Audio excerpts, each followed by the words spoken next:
Isso aí, pessoal, estamos começando mais um programa Voz Ativa hoje. Hoje eu vou receber aqui do meu lado a Bruna Paz. Bruna, por favor, bem-vinda. Olá, tudo bem? Como é que vai? Tá boa? Eu não sei como é que fica a distância de você tem que pôr uma caixa no meio. Pode pôr a caixa no meio, aqui eu não tem problema nenhum. Tudo bom, gente? Eu sou a Bruna e eu acho que vocês me conhecem da rede social. Eu fui sempre uma ferrenha atacante contra o Felipe. Na verdade, nunca gostei muito dele, essa roupinha aqui dele não me convence muito. Então, Felipe, eu tenho acompanhado muito suas redes sociais e você tem falado muito sobre a Copa do Mundo e sobre a situação econômica de Foz. Como que você se considera? Você se acha um pessimista ou um realista? Porque todos os seus posicionamentos, na verdade, eles mostram uma Foz muito ruim e um país muito ruim. Veja, Bruno, eu acho que a gente não pode esconder o sol com a peneira.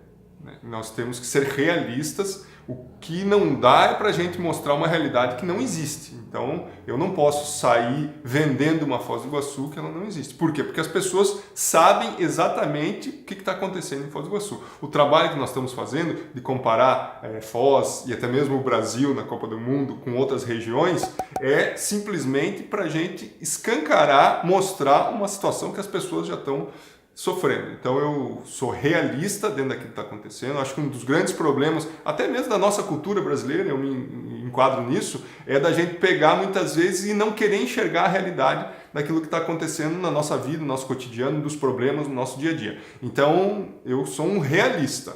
E a comparação com a Copa é para que a gente possa ser didático, mostrar para as pessoas o que realmente está acontecendo dentro do nosso país, dentro da nossa cidade. E você tem sentido que as pessoas têm sido receptivas ou elas são contrárias ao seu posicionamento? Eu vejo que muitas pessoas, a grande maioria, são receptivas. As pessoas que são contrárias ao posicionamento é aquela turma da política que não quer realmente mostrar o que está acontecendo de fato na cidade. Mas a grande maioria das pessoas, a hora que vem a gente comparando Brasil com a Suíça, a hora que a gente vem a gente comparando Foz do Iguaçu com as cidades do Oeste, elas entendem realmente que o que está acontecendo em Foz hoje não é bom e nós precisamos mudar através da política, através dos meios públicos, através dos meios privados, nós precisamos mudar e fazer um novo cenário da economia da nossa cidade. E como que você acha que a gente conseguiria fazer isso modificando até mesmo a tributação para facilitar o desenvolvimento da economia na região? Veja, Bruna, até já respondi isso aqui um outro questionamento que me fizeram aqui no programa, que é o seguinte: a minha linha política é da social-democracia. A social-democracia, o que ela visualiza? Ela visualiza dois campos bem específicos. Um é do estado de bem-estar social. O estado de bem-estar social é você atender, é você acolher, é você orientar aquelas pessoas que não têm condições de sobreviver por si dentro da sociedade, aquelas pessoas que precisam de ajuda do Estado. E outro é da liberdade econômica. Então, eu acho que nós precisamos orientar o desenvolvimento econômico nesses dois campos. As pessoas que têm condições de trabalhar, têm condições de investir, elas precisam ter liberdade para fazer isso. Já aquelas pessoas que, por exemplo, não têm condições de ter uma faculdade, de pagar uma faculdade, elas têm que ter direito a uma faculdade pública. Aquelas pessoas que não têm condições de se sustentar, no caso mais drástico, vamos pensar assim, né? As pessoas que têm dificuldade de renda, elas precisam de programas sociais que possam atender elas. Então essa é a minha linha, meu pensamento está fundamentado dentro dessas duas atuações. Entendi. Bom, eu concordo também, então eu não vou nem falar nada, porque nessa parte a gente concorda. Que bom, pelo menos um. Você veja, Bruno, esses dias eu estive fazendo uma pesquisa do Congresso Nacional. O Congresso Nacional gasta por ano 10 bilhões de reais. Gente, isso não é pouca coisa, são 10 bilhões de reais, só para a gente fazer uma comparação. Foz do Iguaçu tem um orçamento anual de 1 bilhão. Então, só o Congresso Nacional consome num ano 10 vezes o orçamento de Foz do Iguaçu. Isso é um grande absurdo que acontece no país. Eu vejo que a gente precisa fazer um processo de moralização dessas verbas que os deputados, senadores, seja do Congresso Nacional, seja da Assembleia Legislativa, gastam. Então, eu já assinei um compromisso dentro desse grupo do Renova Brasil que eu participo, de reduzir, caso um dia eu venha a ser candidato e caso um dia eu venha a ser eleito, obviamente, de reduzir em 30% as verbas de gabinete que um deputado tem direito. Essa é uma das minhas grandes bandeiras, é cortar o privilégio. Não adianta a gente querer cortar o privilégio, querer cortar um benefício do cidadão sem cortar um privilégio do político. Então eu defendo isso, acho um grande absurdo e vou trabalhar para que isso aconteça de fato. Bom, eu também concordo, mais uma coisa que a gente concorda, porque eu acho que a Duas. gente começa dando o exemplo que a gente exige que a população possa atuar ou trabalhar melhor junto com os políticos. Durante a campanha, uma coisa que a gente pegou muito no seu pé, e eu peguei mesmo, porque eu não considerei nada extraordinário que você fez, foi essa história de Harvard. Tipo, eu pesquisei esse curso, você paga pra ir. Eu poderia fazer, claro que eu não tenho valor para fazer, mas eu poderia fazer. Então, o que tem de importante nisso?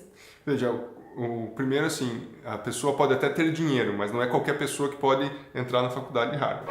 Então, eu tinha tentado entrar na faculdade de Harvard para fazer um curso anteriormente, não tinha conseguido, porque Harvard aceita pessoas que tenham projetos. Se a pessoa tem um projeto, então como é que foi o processo de eu ir para Harvard? Eu coloquei primeiro um projeto na Harvard Business School, né, um projeto empresarial meu, não fui aceito, não consegui ser aceito, mesmo pagando. Podia ter dinheiro lá, podia depositar o dinheiro em Harvard, eles não me aceitavam.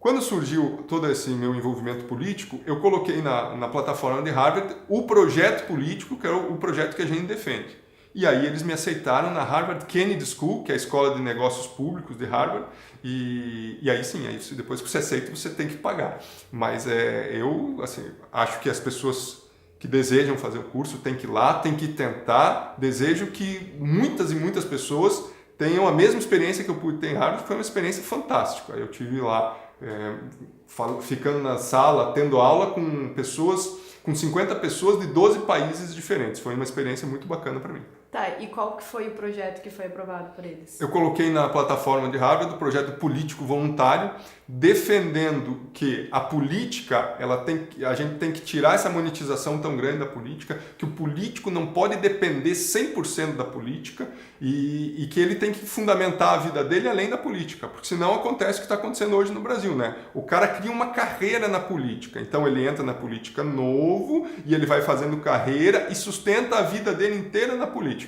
Eu acho que isso é um dos grandes problemas. Porque o que acontece, Bruno?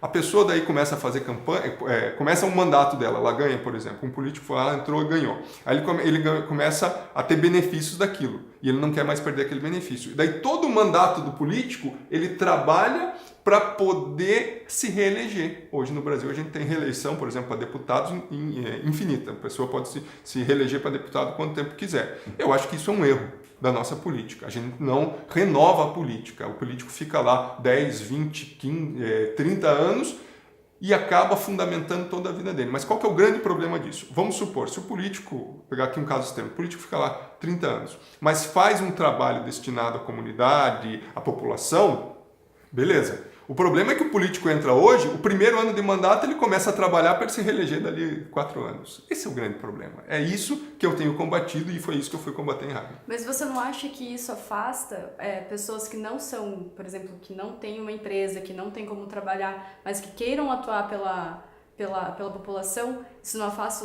os políticos mais pobres das oportunidades dentro da política? Veja, para deixar claro, tá? Eu não sou contra o político receber o salário. Eu acho que aquela pessoa que não tem condições, não tem, por exemplo, uma empresa como eu tenho, não tem outro trabalho, beleza, ela tem lá o salário, sou favorável a ela receber um salário porque ela está prestando um trabalho, está fazendo um trabalho. Eu sou contra a pessoa fundamentar a vida dela toda nisso e querer se reeleger indefinidamente porque ela não quer perder o salário, porque daí você inverte o valor. Ao invés do cara ser um servidor público, ser um servidor do povo como político, ele acaba servindo a ele mesmo. Esse é o grande problema. Ah, entendi. Também durante a campanha, você foi acusado de homofobia, o que é um caso extremamente sério, né? E essa semana a gente teve o Dia Internacional do Orgulho LGBTI. E eu gostaria de saber qual que é o seu posicionamento referente a isso. Veja, durante a campanha, infelizmente, os meus adversários políticos, eles criaram um enredo fantasioso, pegaram uma pessoa que foi uma ex-funcionária minha e colocaram ela falando mal de mim, que eu criei um caso de homofobia com ela dentro da empresa. Isso é uma mentira. Eu acho que eu respeito muito as pessoas de acordo com a orientação sexual que elas queiram tomar. Eu acho que cada pessoa tem a liberdade total de tomar a sua orientação. E eu não tenho nada a ver com a orientação sexual que o outro quer tomar. Nós temos que ter esse tipo de respeito, essa diversidade dentro da nossa sociedade. Se uma pessoa chegou e me acusou, eu acho que ela tinha que mostrar provas, eu acho que ela tinha que primeiro fazer um debate comigo, tinha que expor as situações que aconteceram, porque na verdade aquilo lá foi um caso político. Mas aquilo não é verdade, não é uma verdade. Eu respeito todas as pessoas, independentemente da sua orientação sexual. Eu queria deixar claro que até agora ele tá me tratando bem aqui, tá? Inclusive eu que gay, né? Mas enfim... eu queria saber mais uma coisa sobre a campanha também, que é um boato, eu acredito que não seja real, mas foi muito difícil quando a gente viu você se aproximar dessa pessoa, que inclusive eu acho que ele participou de Star Wars, mas eu queria saber sobre a Mariana, ela é realmente sua esposa? Ela é realmente filha do Dobrandino? A Mariana, minha esposa, não é filha do Dobrandino. Eu não sei se é mais um boato que inventaram. Né? A Mariana, o nome da Mariana é Mariana Melk Molina, não tem nem Dobrandino no nome dela. Coitada da Mariana, entrou de gaiato, mais uma mentira. O que aconteceu, Bruna? Você sabe, você viveu isso, você é parte das coisas que aconteceram. O que aconteceu? As pessoas não tinham o que falar de mim. Começaram a inventar essas coisas. Começaram a inventar que eu sou homofóbico, começaram a inventar que eu vim de um disco voador. Que legal se eu tivesse vindo de um disco voador, que bacana que ia ser, né? Mas não vim, infelizmente. Eu ia ter muita história pra contar se eu tivesse vindo de um disco voador. Começaram a inventar que eu sou satanista, que eu não acredito em Deus. Todas essas coisas que começaram a colocar. E, infelizmente, colocaram a família. Eu acho que uma das piores coisas que pode acontecer na política são os adversários envolverem a família, porque isso afeta o núcleo familiar, e o núcleo familiar é uma coisa que a gente tem que preservar, entendeu? Obviamente, eu nem dei bola para isso, porque isso aí é uma mentira deslavada, não tem cabimento. Agora, quando a pessoa não tem nada para falar de você, ela tem que inventar, e os meus adversários ficaram desesperados e começaram a inventar essas coisas. Tá bom. Bom, é verdade isso daí. Seus adversários ficaram muito desesperados durante a campanha passada e eu fui prova disso. Eu tenho umas perguntas que elas são mais ou menos rapidinhas, e aí eu gostaria que você respondesse ou uma ou outra, tá? Pode parecer idiota, mas eu gostaria de saber sobre isso, porque eu fiquei sabendo que você gosta muito de sertanejo. Então, entre Evidências e Menino da Porteira, qual que seria a sua escolha? Ó, Menino da Porteira, com certeza. Meu Deus do céu. Certo, sertanejo raiz. Menino da Porteira, eu escuto Menino da Porteira desde que eu tenho 0 anos de idade, desde que eu nasci.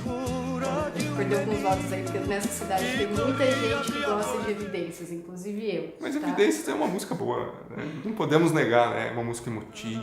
É pra quem, você não deve gostar de Evidências. Você deve porque chorar nunca... quando escuta Eu Evidências. choro, porque eu já sofri de amor, entendeu? Aí, outra pergunta. Futebol ou introdução à economia? Não, introdução à economia, 100%. Você acha que é mais importante introdução à economia do que futebol? Com certeza, absoluto. E defendo essa tese. Introdução à economia tem a capacidade de resolver muitos problemas da nossa cidade, do nosso país, né? Futebol é uma diversão. Tá bom.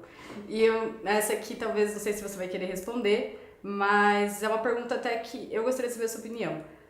Sobre carreira, né? Vendo a carreira da pessoa.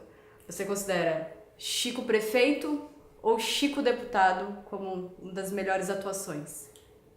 Puta, é difícil essa. Acho que essa eu vou me abster. Eu não sou de me abster em perguntas, mas eu vou me abster devido aí ao cenário político atual que nós estamos vivendo na nossa cidade. Eu vou me abster. Pula.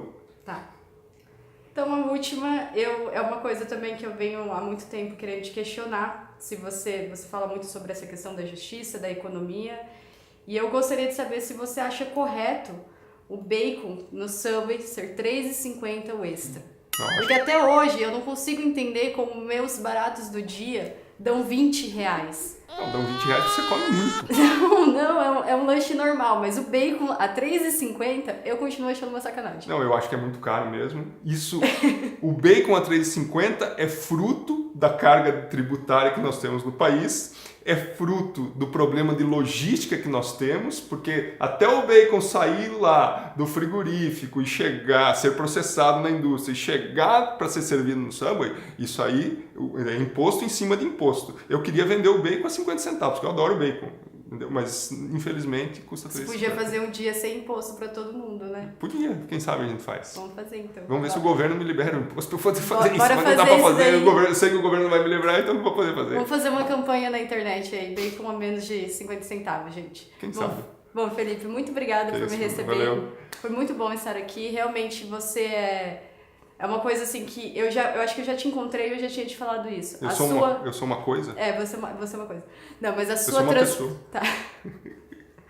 Mas a sua transparência é algo encantador, realmente. Bom, é obrigado. algo que nos motiva até te defender muitas vezes nas redes sociais. Sabe? Obrigado Então eu mesmo. espero que ou se você for eleito, ou se uma próxima eleição, que você continue o mesmo cara que hoje respondeu com tanta sinceridade tudo, tá? Muito obrigado por tudo isso. Isso aí, pessoal. Bruna, obrigado pela presença. Obrigado a todos mais uma vez. Grande abraço. Me liguem no probleminha. Acesse o formulário Democracia Pura no site www.felipemansur.com.br e vamos juntos iniciar o processo de renovação política do nosso país.